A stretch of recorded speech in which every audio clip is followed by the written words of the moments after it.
Alô, amigos do Brasil! Chega mais, estamos chegando com mais uma edição do Bandeira Quadriculada, edição do dia 21/7/2020. Vamos aos destaques dessa edição. Pela DTM, nós tivemos etapa em Nürburgring, circuito importantíssimo do calendário. A MotoGP, que teve etapa em Barcelona. Tivemos também nesse final de semana às 24 horas de Le Mans, a competição mais tradicional do mundo, a prova mais antiga do planeta. E também nós vamos ter aqui o preview do Grande Prêmio da Rússia, além, claro, evidentemente, dos palpitômetros, né, de toda a corrida desse lindíssimo campeonato. E, além, claro, das considerações que nós vamos ter aqui no programa de hoje. Lembrando que você pode participar com a gente pelas nossas redes sociais, no nosso chat no YouTube, para você participar conosco, interagir e colocar aqui o nosso programa com a gente. Siga nossas redes sociais que estão daqui na descrição para que você possa acompanhar conosco, além de vocês seguirem e se inscreverem e ativar o sininho no canal aí da Primeira Fute e também lá no canal do Bandeira Quadriculada, onde nós reservamos sempre entrevistas e programas históricos para que nós possamos reservar a você o melhor para passar o seu dia e sua tarde e sua noite maravilhosamente muito bem. Certo? Eu tenho aqui no programa de hoje estas 3 pessoas maravilhosas desse Brasil. Nós temos aqui o Eduardo Couto, temos aqui o nosso querido o Rafael Riso e temos aqui o César Augusto. E vamos com os destaques de cada um, começando com Eduardo Couto. Tudo bem? Boa noite! Boa noite a todos aí que vão acompanhando aqui o Bandeira Quadriculada. Nessa segundona, olha, eu tô meio infeliz que a Rebellion Race não levou o prêmio lá em Le Mans. Eu sempre torço. Eles que são os últimos garagistas históricos do automobilismo mundial. Agora que a família Williams foi embora, sobrou só o pessoal da Rebellion.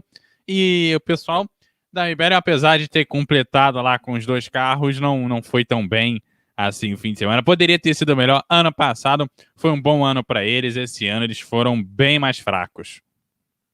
Muito bem. Rafael Riso, seu destaque inicial desta noite. Muito boa noite. Boa noite, André. Boa noite, Couto. Boa noite, César. Boa noite ao pessoal que nos ouve, que nos acompanha, né? O meu destaque vai para o senhor Bruno Senna, que conseguiu o 2º lugar nas 24 horas de Le Mans e igualou a José Carlos Patti e Raul Boesel em 1991, quando também chegaram a disputar as 24 horas de Le Mans e chegaram no pódio. Muito bem, garotinho! César Augusto, seu destaque inicial desse programa de hoje, tudo bem? Boa noite! Boa noite, e eu posso dizer que é o meu primeiro programa com a câmera ligada, vocês terem noção, né? E meu destaque é: a Toyota venceu Le Mans com Brendan Hartley. Esse cara foi chutado da Toro Rosso. Ou seja, Le Mans reabilita piloto da Fórmula 1. É uma beleza. Muito bem, então agora traz pra cá, garotinho, porque vamos falar do primeiro assunto desse programa, que é a DTM, em que nós tivemos a etapa de Nürburgring, um dos autódromos mais importantes do mundo, e que palco de Fórmula 1 durante um bom tempo também. Foi palco também da Fórmula Mundial, né, na época da kart, e que, mais uma vez, tivemos etapa nesse final de semana. Ô, César Augusto, eu quero saber de você aí, o que aconteceu de melhor nesta etapa da DTM, na categoria mais importante do país alemão? Diga lá. O que aconteceu muito na DTM nesse final de semana, como a categoria correu no mesmo final de semana que Le Mans, foi esquecida. E foi mais uma vitória da Audi. E uma vitória que mostra que terá que ter um rearranjo entre as montadoras alemãs, tanto a BMW como a Audi, com a DTM. Porque tá vendo que se sair a Audi no final do ano, mas, meu amigo, se sair a Audi, aí vira um campeonato monomarca. Criança, fica tranquila, eu tô falando sobre a DTM, fica tranquilo, tá?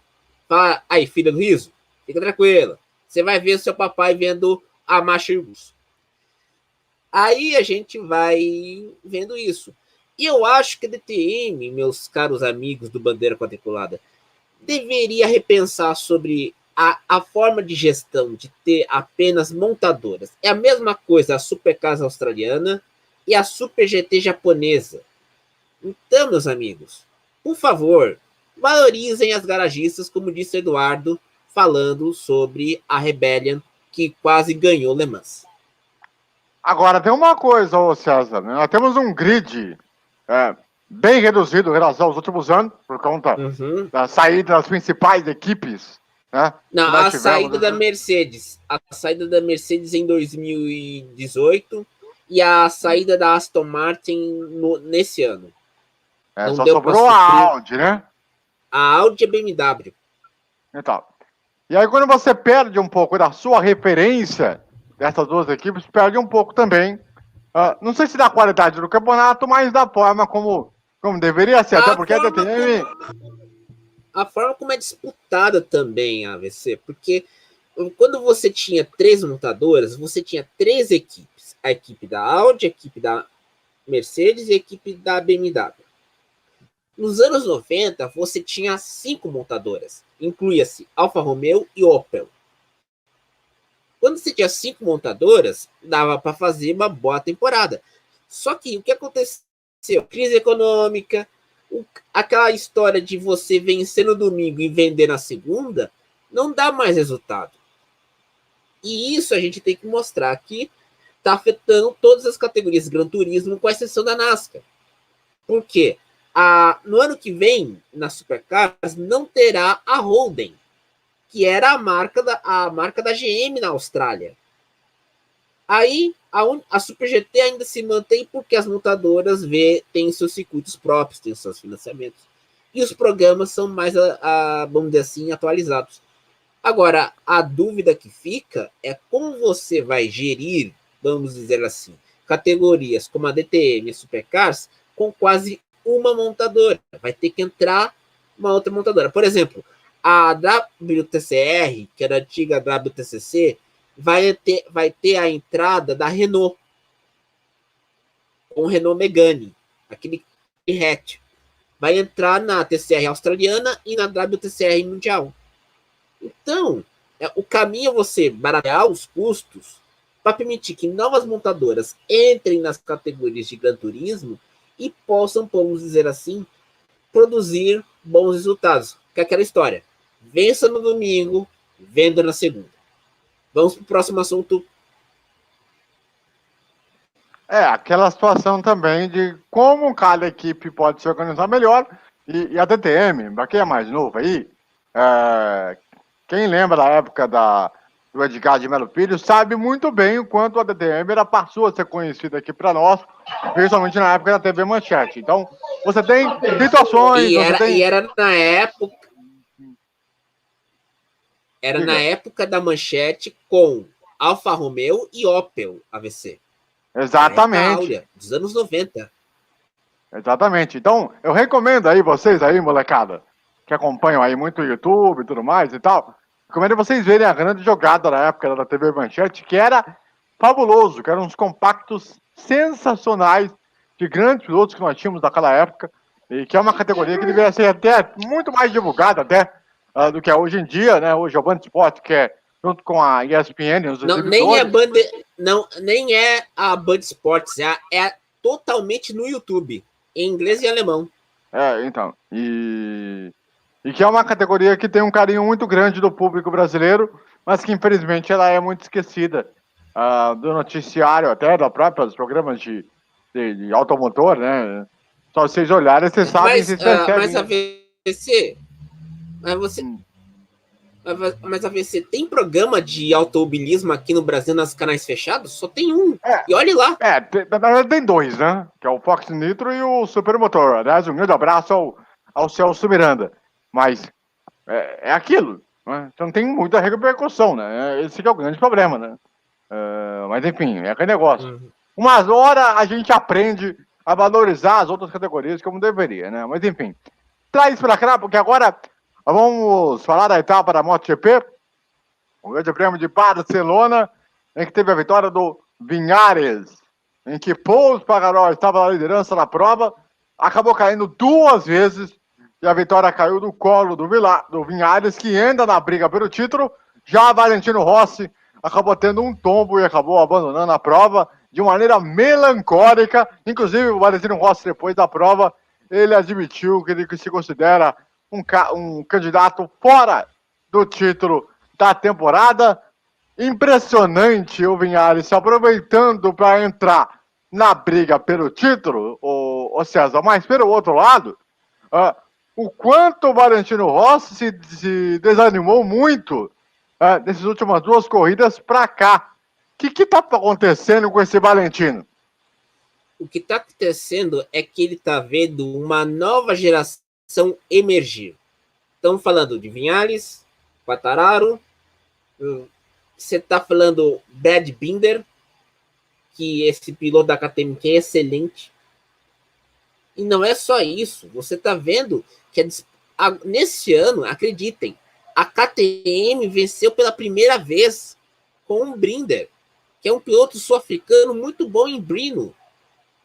E olha, você está vendo lá a KTM vencendo, disputando as cabeças. Isso que não acontecia há 1 ano atrás.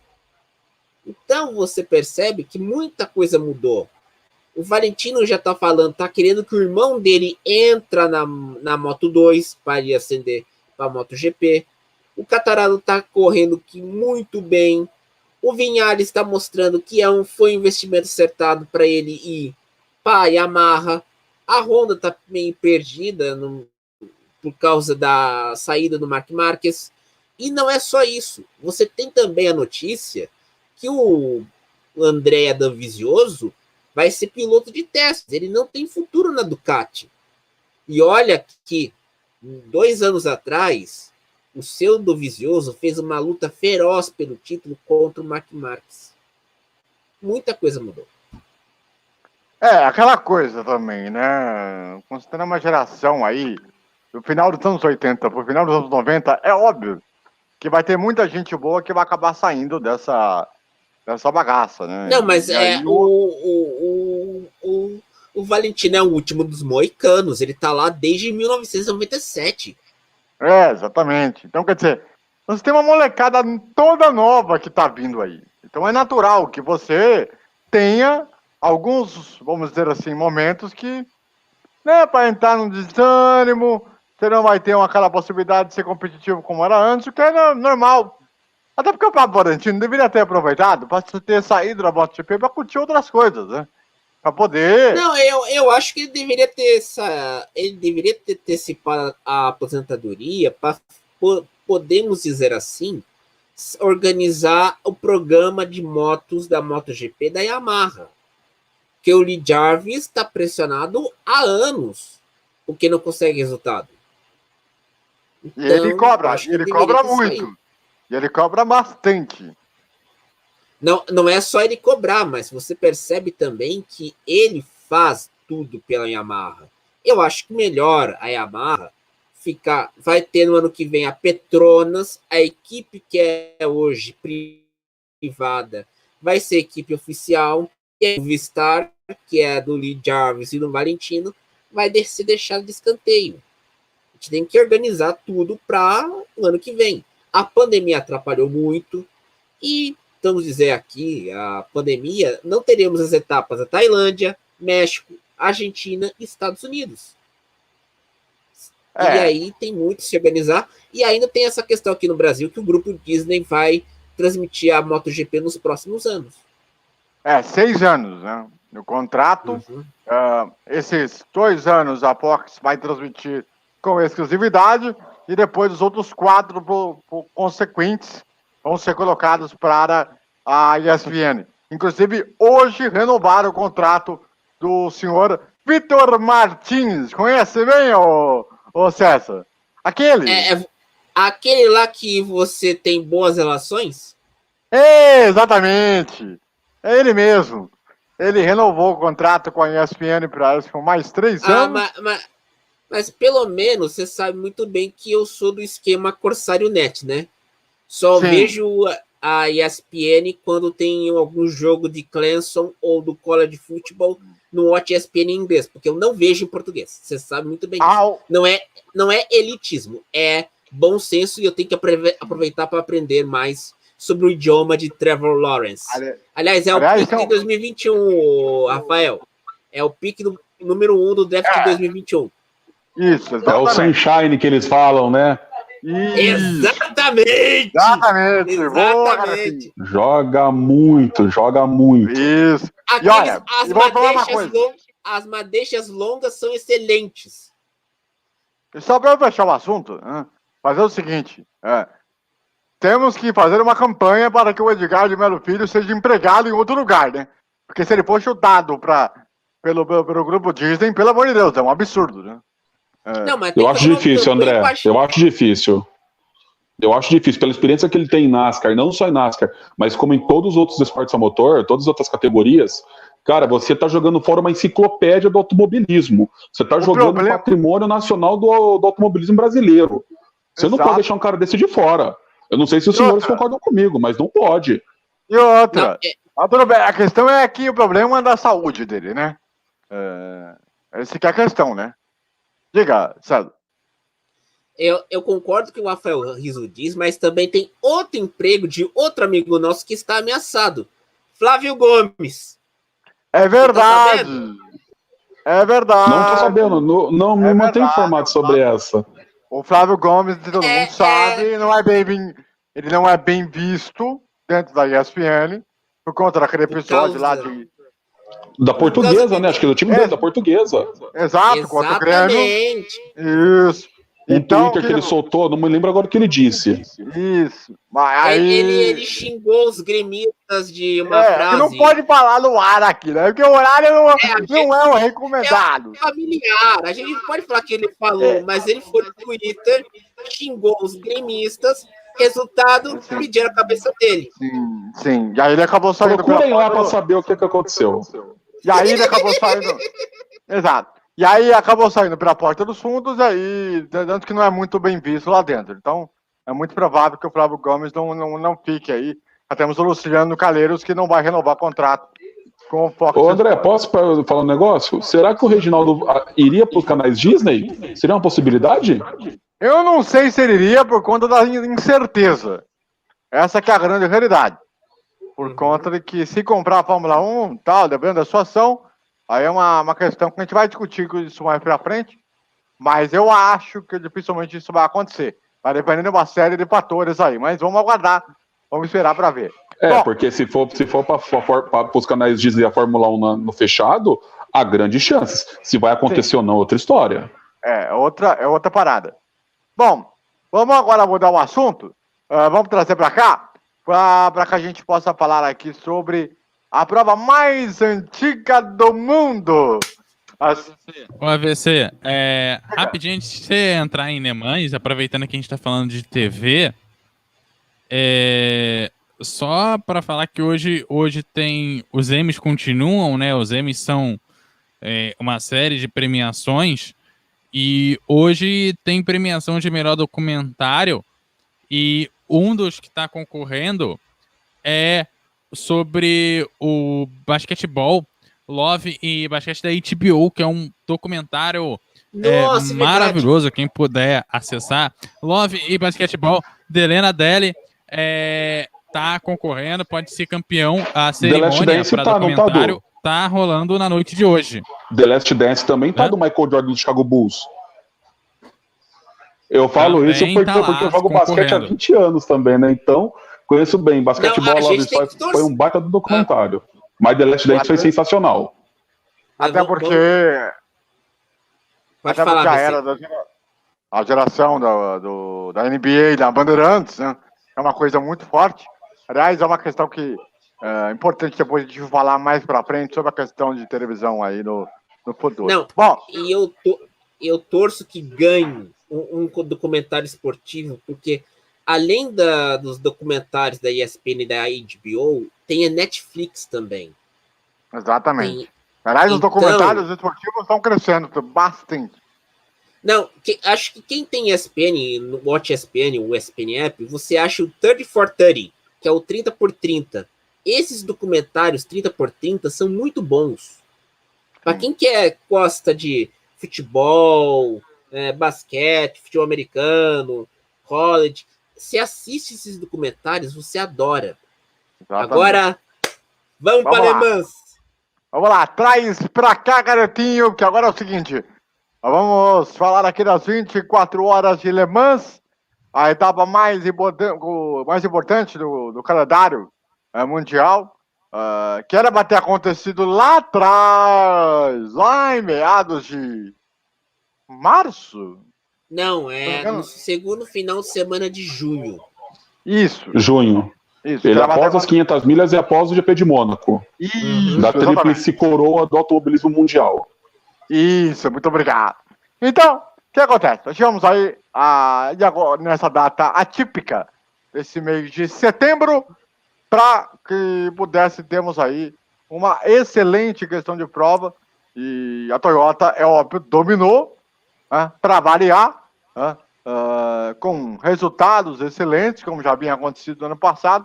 O WEC, a gente sabe que vive aí uma crise de times de endurance ainda muito grande, principalmente nas 3 categorias principais, né? Então acaba sendo um ponto muito interessante. E aí, eu vou fazer uma pergunta para o César, que é o seguinte: foi uma prova que aconteceu um pouco de tudo, o que teve de detalhes que o chamaram a atenção? Como é que foi essa parada? Olha, essa foi minha primeira Le Mans que eu trabalhei como comentarista no Racing Life.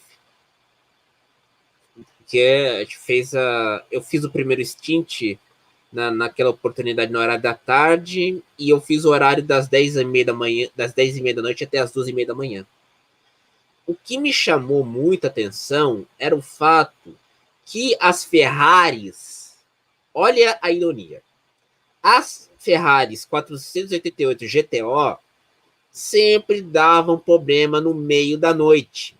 Não foi uma, não. Foram 2. E aí, até quase, vamos dizer assim, o Daniel Serra teve problemas com essa Ferrari. Apesar que ele quase ganhou a corrida, mas as Ferraris, se a Ferrari quer ter um programa para participar dos protótipos Le Mans Daytona, tem que melhorar muito já no GT, já no 488. Porque o grande problema, a Toyota liderou muito bem, liderou toda a corrida, tanto revezando entre o time do Kobayashi e o time do Brandon Hartley.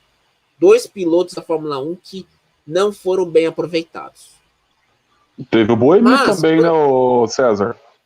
Exatamente, o Boemi também. E tem o José Maria também, o argentino, que mostra que o automobilismo argentino também revela bons pilotos, fora dos monopostos, mas sim no Endurance e no Gran Turismo. E vale destacar, César, que no meio da noite lá, teve aquela cena inusitadíssima do pessoal da Ferrari com um arame, sei lá o que era aquele negócio, passando no carro, tentando abrir a porta, se eu não me engano. Foi uma das cenas mais ridículas da corrida. Não. Eu nunca vi isso. Gurja usou. Não foi. A pior não foi isso. Você sabe que teve que trocar uma porta de uma Ferrari, Eduardo e Rafael.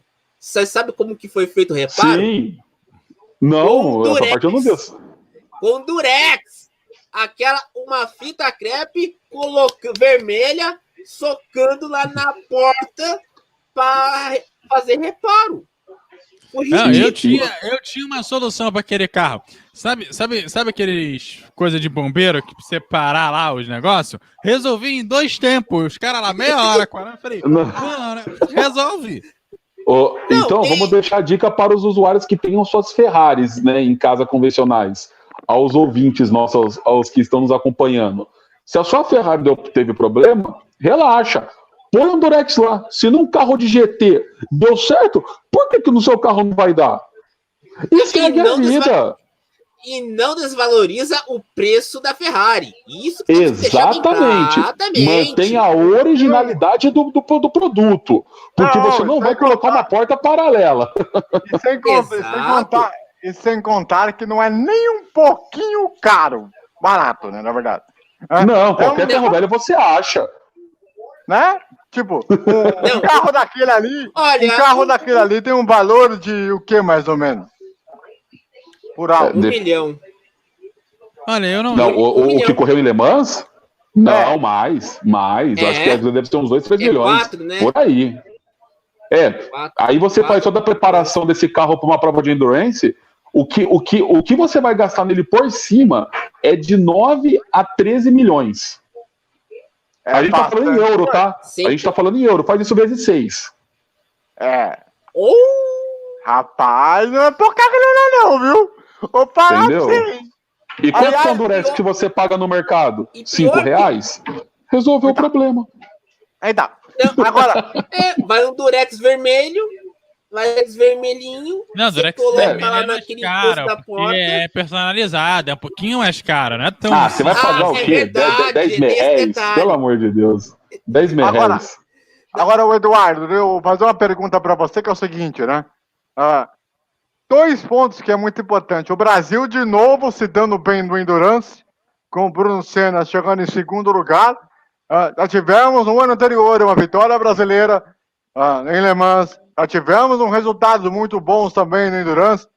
Parece que o caminho para os pilotos brasileiros hoje não é mais o monoposto. Parece que é os carros de turismo ou os carros de Endurance, né, Eduardo?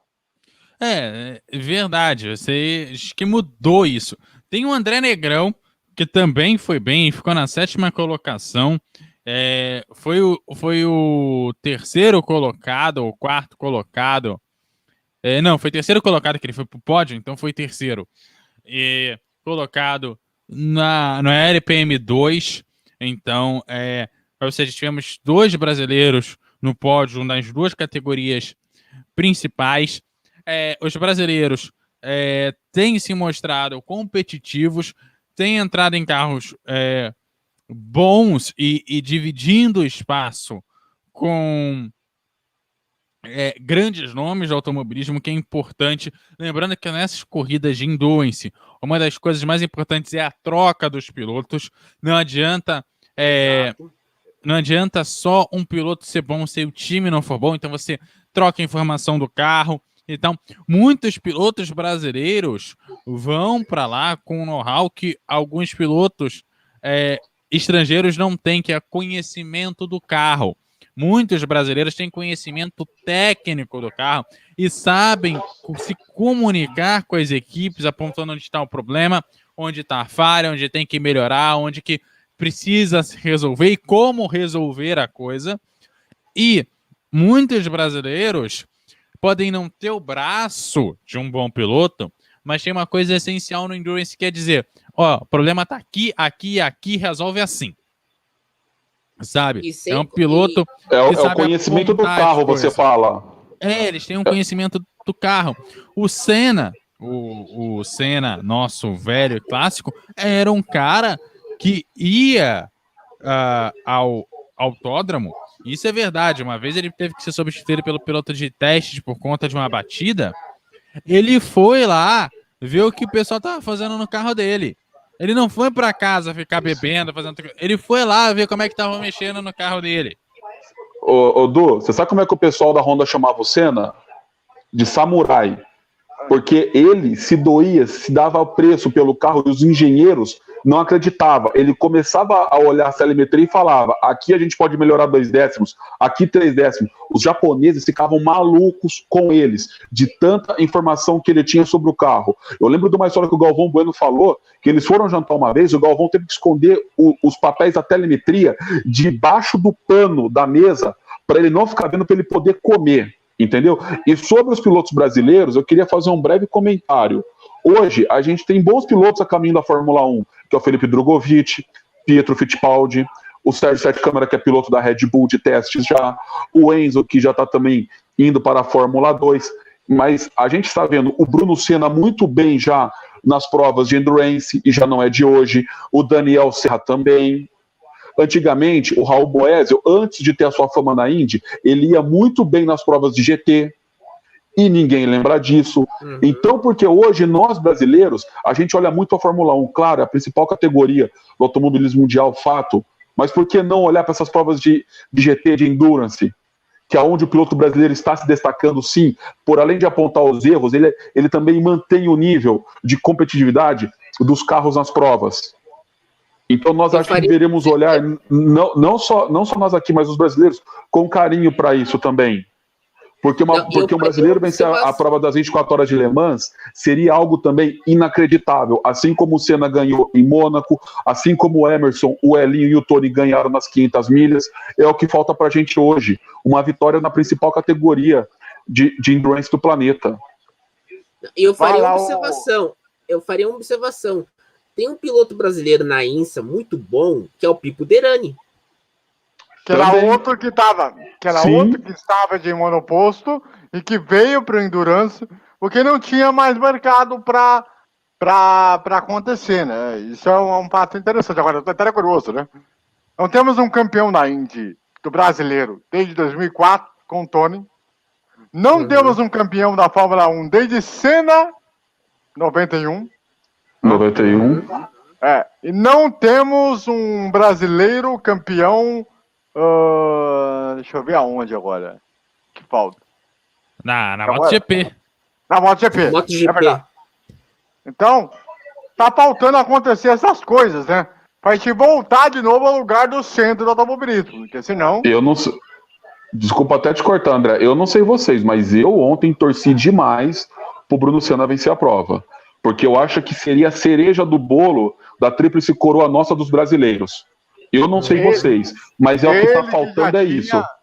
Ele que já tinha vencido há 2 anos atrás, na categoria do P1, que P1 ou P2, na P2, né? Que foi o ano que o Alonso venceu a prova, no geral. Né? Que são 3 categorias, né? Cada uma dividindo por uma questão. Não, são 4, na verdade. 4, né? Porque é a LMP1, a LMP2, a LMGT Pro e a LMGT AM. Exatamente. E aí se faz uma conta, as posições, com a definição de cada um, e aí você chega ao contexto para ver as posições de cada um de cada categoria, tanto para o geral, quanto para as categorias de cada um. Diga. Pode falar, César. Vai você primeiro. Eu acho que tem uma questão que a gente tem que falar aqui dos brasileiros, mas também tem que falar que o que discutiu-se muito nesse último fim de semana em Le Mans é a Hypercars, os protótipos Le Mans Daytona e a entrada da Peugeot com um programa próprio para Endurance em 2022. Eu ouvi falar sobre isso também, viu, César? Eu vi hoje isso daí falando, que a Peugeot voltaria para Le Mans a partir de 2022. Eu ouvi isso daí, eu não consegui ver a fonte, mas você pode dar até mais detalhes sobre isso. Eu vou falar para vocês. Sexta-feira de manhã, antes da coletiva em Le Mans, o canal oficial da Peugeot no YouTube liberou um vídeo promocional de 14 minutos falando sobre o programa da Peugeot em Le Mans. E esse movimento, que aliás a gente tem que falar, a Peugeot, o grupo Peugeot, PSA Peugeot, Citroën e Opel, fez a fusão grupo Fiat Chrysler. E o grupo Fiat Chrysler, a Ferrari, como vocês bem sabem, é uma empresa de capital aberto. Nem tem mais influência. Por mais que a Fiat tenha influência na Ferrari, mas quem cuida mais de lá é o John Elkann, que é o herdeiro do grupo Fiat, e o Pietro Ferrari. Esse programa da Peugeot, pode falar, você. Não, só conclua aí que depois eu complemento. Não, o programa da Peugeot, o carro já está projetado, ainda vai ser melhorado ainda a questão da aerodinâmica, e o programa vai ser para 2022 os carros, vamos dizer assim, hypercars, ou seja, aqueles carros que possuem de produção e serão híbridos, ou seja, usarão motores a combustão e motor elétrico. A grande dúvida é quais carros, porque a Hypercars pode ir para o vinagre.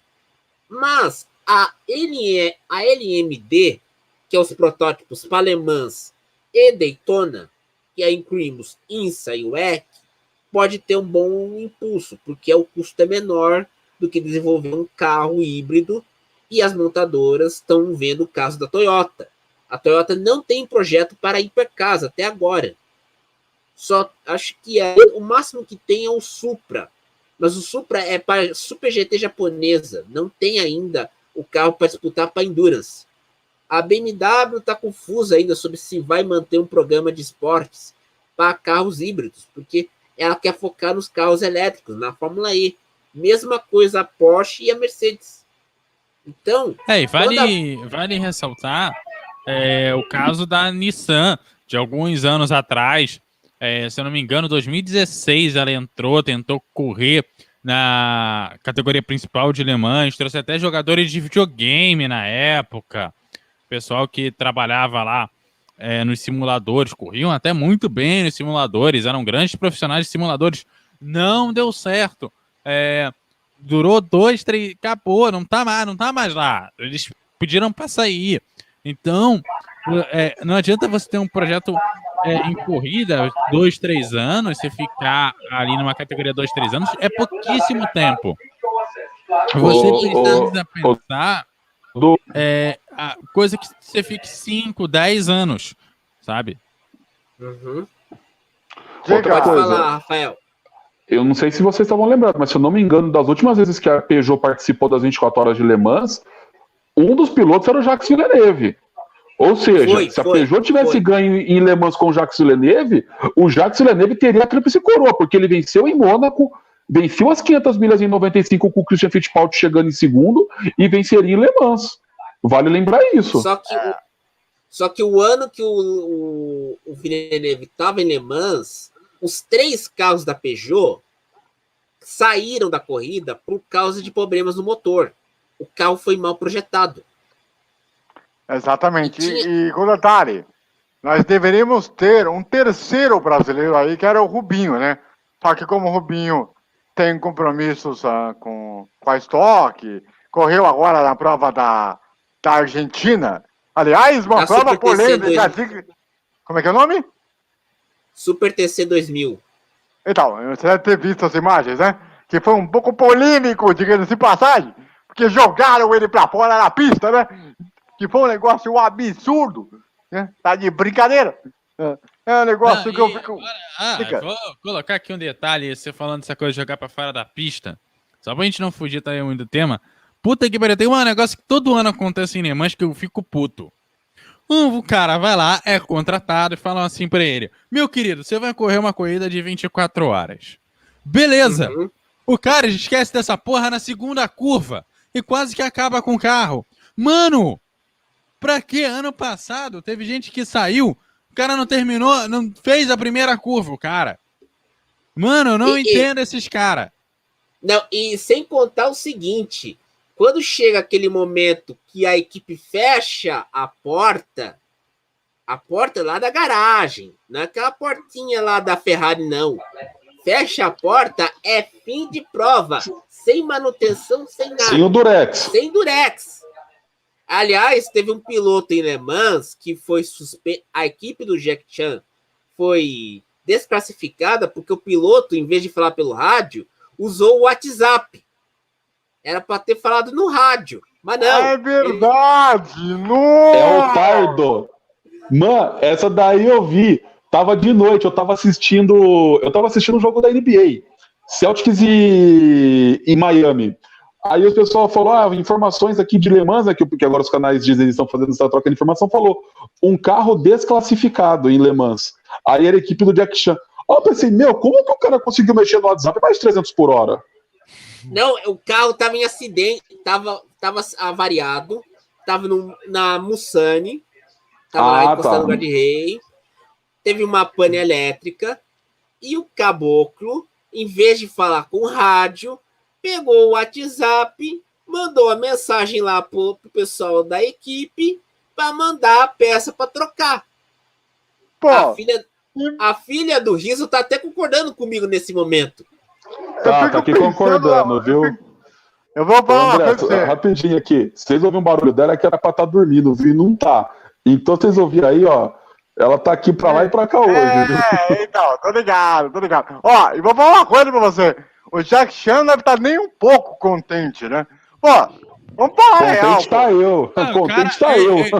O piloto Ó. perdeu a ótima oportunidade de dar aquela desculpa esfarrapada que a atleta adora dar. Ele podia dizer, não fui eu, foi o meu dublê. Boa! Boa! Excelente! Impressionante. Muito É só bom. aqui que vocês vê essas desculpas. É só aqui. Então. Bom, traz pra cá aqui, porque agora nós vamos falar do... É o último assunto do programa, né? Que é o preview do Grande Prêmio da Rússia. A etapa que vai acontecer em Sochi. Atenção para o horário.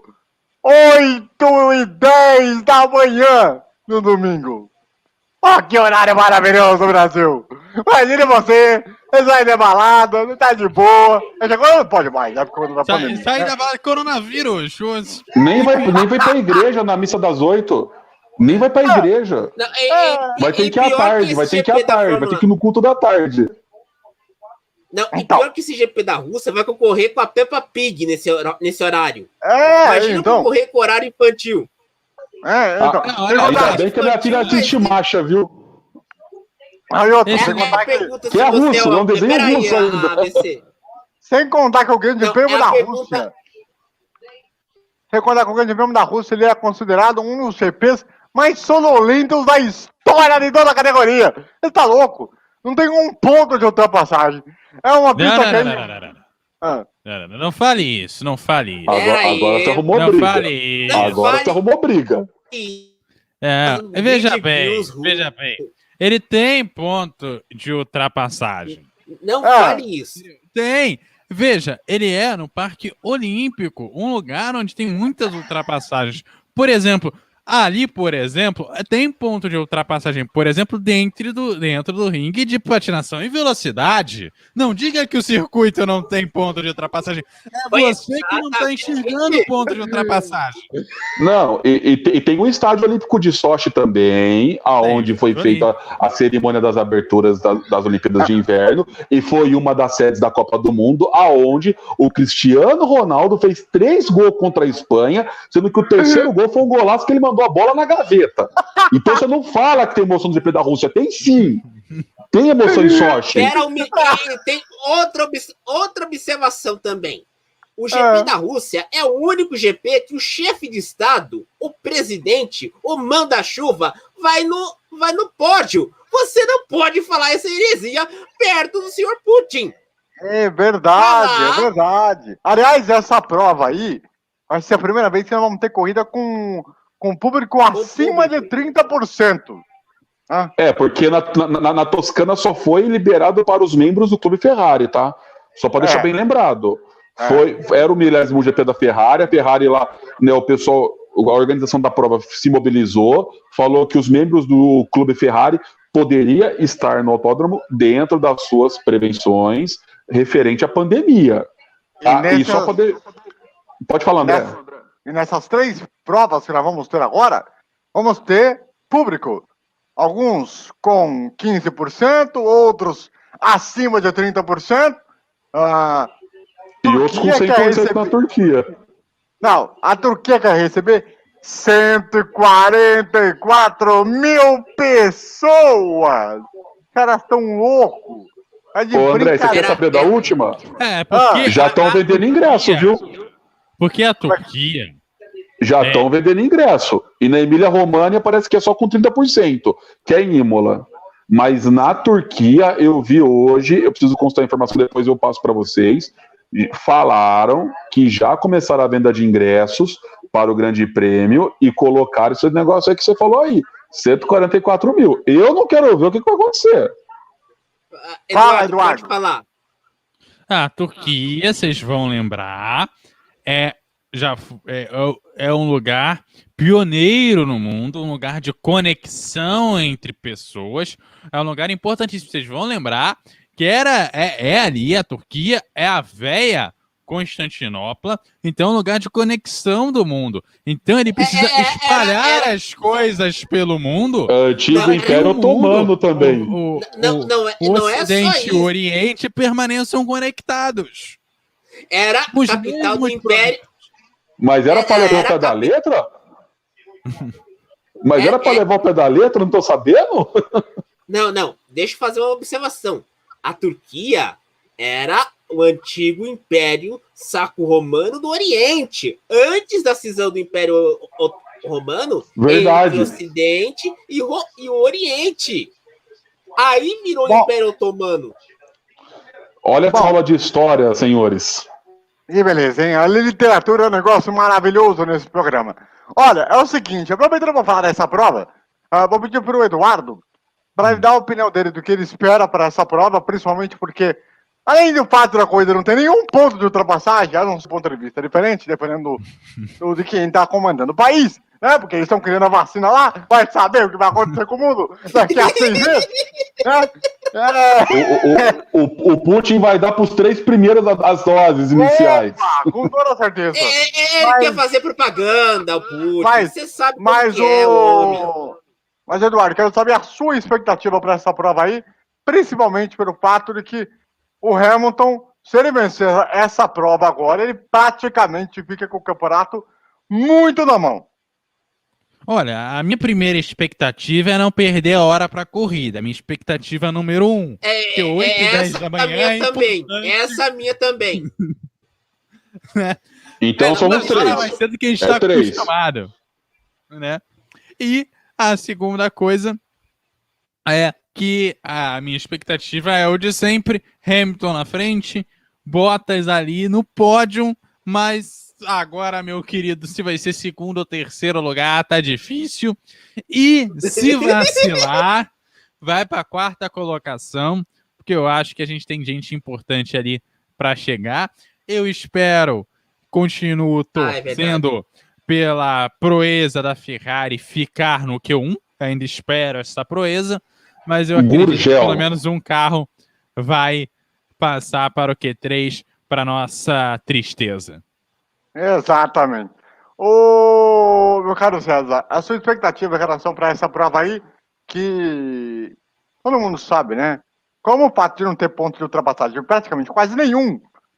E tudo bem que eu sei que os russos vão ficar ofendidos por a gente falar em relação ao Grande Prêmio da Rússia, mas ainda bem que eles não entendem porra nenhuma em relação a nossa língua portuguesa. Ainda bem que não tem legenda, né? Graças a Deus, senão a gente arrumou uma treta do tamanho do mundo. Fala em português mesmo. Se a terceira guerra não começou por conta do Covid, vai ser por isso, viu? Mas enfim, eu quero saber de você, meu caro César, a questão da sua expectativa em relação a essa prova, que, no meu ver, o Hamilton, se ele vence essa prova, ele fica com a mão e meia na taça. Não, fica com uma mão e meia na taça, mas também eu faria uma observação a dizer. Se o Hamilton vencer, fecha o campeonato. Rússia é um circuito tanto quanto, vamos dizer assim, é um ponto turístico muito bom para nós. Você vê lá o estádio, o rink de rock no gelo, o Putin dando aquele vamos dizer assim, aquele pódio. Mas e a vacina? E a vacina também. Mas aí a gente vai ter que incluir Hamilton primeiro, não sabemos em segundo, e o Bottas pode cravar o terceiro para ficar no pódio. É cadeira cativa.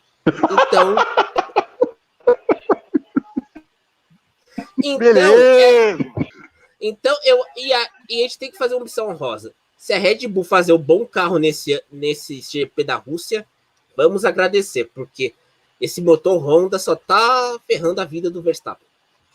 Rafa, quero saber de você a sua expectativa em relação a essa prova, que pode praticamente colocar o Hamilton no seu mais um título mundial.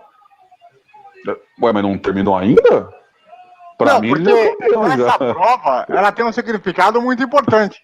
Porque se o Hamilton ele vence essa prova... Ele empata com o Schumacher. Né? E ele se torna o maior vencedor, né? Então, além disso, ele pode ficar a um passo ou metade disso do título, né? Porque o Bottas, vamos combinar, né?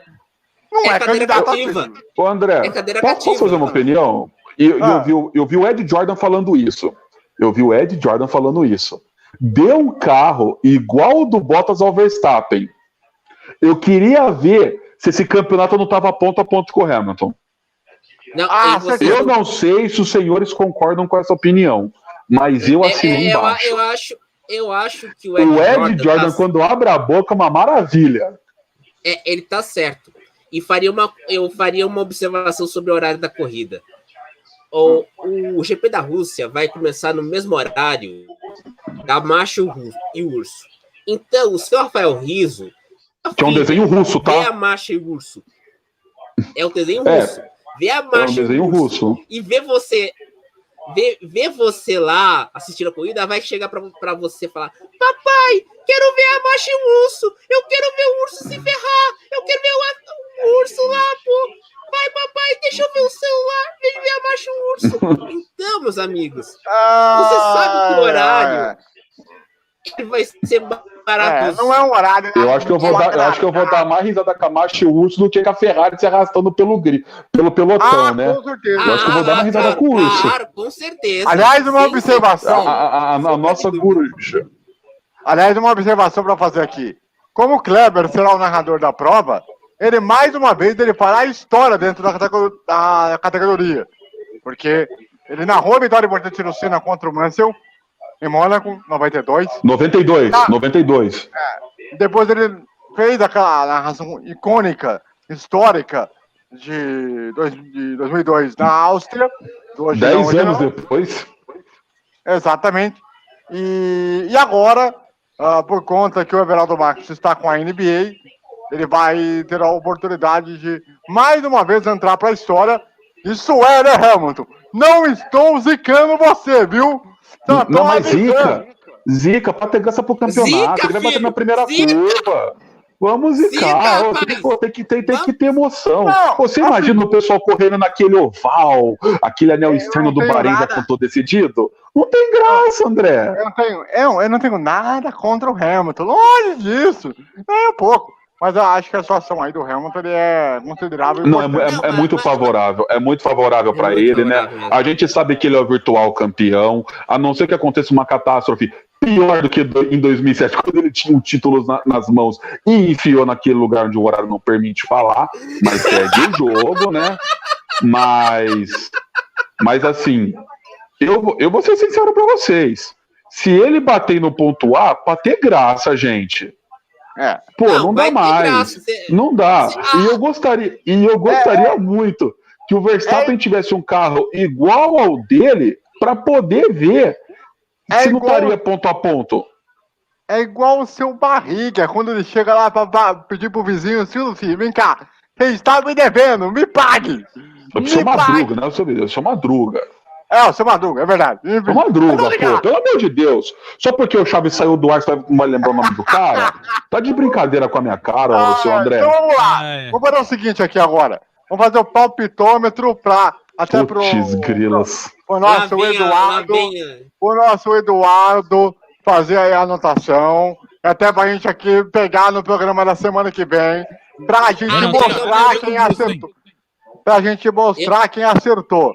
Vamos lá, Eduardo. Tem outra. Fala. Nada de aposta nesse programa, tá? A última vez que fez aposta, nada de aposta, hein? Não faz mas nada eu não fui cobrado. Mas eu não fui cobrado. Se eu cobrado, aposta pra aparecer igual o Denilson, só de sunga. Pelo amor de Deus. Exatamente. Mas vai tomar ban do YouTube. Então, vamos lá. Eduardo Couto, quero saber de você primeiro da classificação e corrida. Primeiro, segundo e terceiro. Corrida, primeiro, segundo e terceiro. E as posições da Ferrari, vulgo Gurgel. Olha só, eu vou colocar primeiro, segundo e terceiro. Primeiro, Hamilton, segundo, Bottas na classificação. Terceiro lugar, acho que vai o Verstappen consegue chegar lá. E na corrida, o Bottas fica em terceiro, o Verstappen em segundo e o Hamilton em primeiro. E eu coloco uma Ferrari na sexta colocação, a posição cativa do Massa lá nos seus últimos anos. A certeza que a gente tinha era que o Massa ia chegar em sexto, como ele correu muito tempo pela Ferrari, inclusive perdeu um título por conta da Ferrari. Não, por conta do Nelson, a Ferrari fique em sexto. Excelente. Belo palpite do Eduardo Couto. César Augusto, quero saber de você, classificação, primeiro, segundo, terceiro posição na Ferrari, e na corrida, classificação de primeiro, segundo, terceiro, e a classificação na Ferrari também. Vamos lá. Hamilton primeiro, Verstappen segundo e Bottas em terceiro. Classificação. Corrida. Hamilton primeiro, Verstappen segundo, Bottas em terceiro. Bottas é cadeira cativa, não pode, então tem que pôr em terceiro lugar. E a posição da Ferrari, olha, a Rússia, lembra aquele filme do 007, Moscou contra 007? O título em inglês era If Russia, in Russia If Love. Então vai ficar na última Filmaço, posição. hein? Não, o segundo filme com o Sean Connery, do James Bond. Sim. 63. Sim, Então, eu assisti, amigos, muito bom esse filme. Então, meus amigos, se a Ferrari não chegar no top 10, ela, como diz o nosso querido Costinha, se ferrou! Não vou usar o termo que ele usou aqui, mas ele se ferrou! Exatamente. Maravilha, hein? Olha, o Rafael, bom, tá ligado, né? Classificação, primeiro, segundo, terceiro, e a posição da Ferrari, e da corrida, primeiro, segundo, terceiro, e posição da Ferrari. Vamos lá. Diga lá, Rafa. Primeiro na classificação, Hamilton, Bottas, e eu vou colocar Lance Stroll. Eu acho que o Verstappen vai sair de quarto lugar, mas vai conseguir uma boa corrida. A Ferrari, o Leclerc vai sair em décimo, o Vettel lá para 14º. Isso se o George Russell não largar na frente dele, que não me assustaria, né? Mas vida que segue. Na corrida, vocês querem polêmica? Então toma. O Hamilton vai rodar, vai bater na primeira curva, vai ficar de fora da prova. O Sr. Max Verstappen vai ganhar. O Sr. Lance Stroll vai chegar em segundo. E o Bottas vai ficar em terceiro, que eu concordo com vocês, né? Em segundo ele não fica. Porque se ele ficasse em segundo, eu chamaria ele de Bottas da Gama. Entendedores entenderão. Não faz piada envolvendo o time vice, porque você sabe que dá encrenca, né? Não. Você sabe que dá encrenca. Não, os caras pode me xingar, eu não ligo não. Eu sou da zoeira raiz, tá? E a Ferrari vai ser o seguinte: o Leclerc vai terminar em 11º e em 10º vai ser o George Russell com a Williams. Ele vai pontuar. A gente tem que torcer pra isso. Peraí, e o Tem Vettel? que pontuar o George Russell. O Vettel já tá com a cabeça no Aston Martin já. O Vettel não vai terminar lá pro 14º. Ele já tá com a cabeça no Aston Martin já, André. Ele esquece. O único ponto que a Ferrari tem que se preocupar é o Charles Leclerc.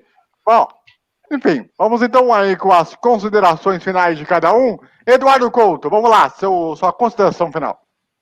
Olha, minha consideração final vai que o nosso querido Putin deve anunciar aí que comprou o TikTok no fim de semana, é importante. Essa consideração bomba do Bandeira Quadriculada. Comprou o TikTok? Sério. Agora falando sério. É importante a gente ressaltar a questão dos brasileiros aí. A gente tá vendo que eles têm feito boa carreira, principalmente no Endurance. Eu espero que essas categorias do Endurance ganhem espaço. Acho que em vez das emissoras ficarem brigando pelos direitos da Fórmula 1, deixa a Fórmula 1 onde tá, compra o Endurance. Eu acho que vai ser melhor pra gente do que ficar brigando por uma categoria só. Eu concordo plenamente. César, vamos lá, sua consideração final, por favor. Minha consideração final. Carlos Tavares, presidente da Peugeot, vê se dá uma bandeirada decente, porque o senhor com a bandeira francesa foi uma vergonha. Isso é Dá uma verdade. bandeirada decente, pelo menos. Sacanagem. Pouca vergonha isso aí. Então. Ô, Rafael Rizzo. O Chase quer... Rafael Rizzo, vamos lá, sua consideração final, por favor. Minha consideração final é assim, sobre os brasileiros, né? Reitero que o Eduardo falou, como eu disse no programa, né? Vamos ter um pouco mais de carinho com os brasileiros nas provas de GT e de Endurance, né? E também, assim, só para deixar, vamos ver o que vai acontecer no GP da Rússia, tá? Vamos ver e tomara que tenha emoção, porque a pista em si eu jogo no PlayStation 4 aqui, o Fórmula 1, você não acha um ponto de ultrapassagem sequer. Nem com o DRS vai, viu, André? Vamos aguardar um pouco de emoção. Vamos ver. A não ser que chova, né? Que aí acontece um milagre. Mas enfim. Bom, minha consideração final é o seguinte, galera. Agradecer muito a sua audiência, todo mundo que nos acompanha conosco. Siga nossas redes sociais aqui embaixo. E principalmente, uma coisa a dizer é o seguinte, para todos os produtores aí de conteúdo de todo o Brasil. Respeitem todas as emissoras de comunicação desse país. Nunca desprezem o trabalho que cada um esteja fazendo e nunca duvidem daquilo que as pessoas querem e podem ter, porque é assim que nós podemos ter uma concorrência melhor em todas e qualquer qualidade. Certo? Grande abraço para vocês. Até semana que vem.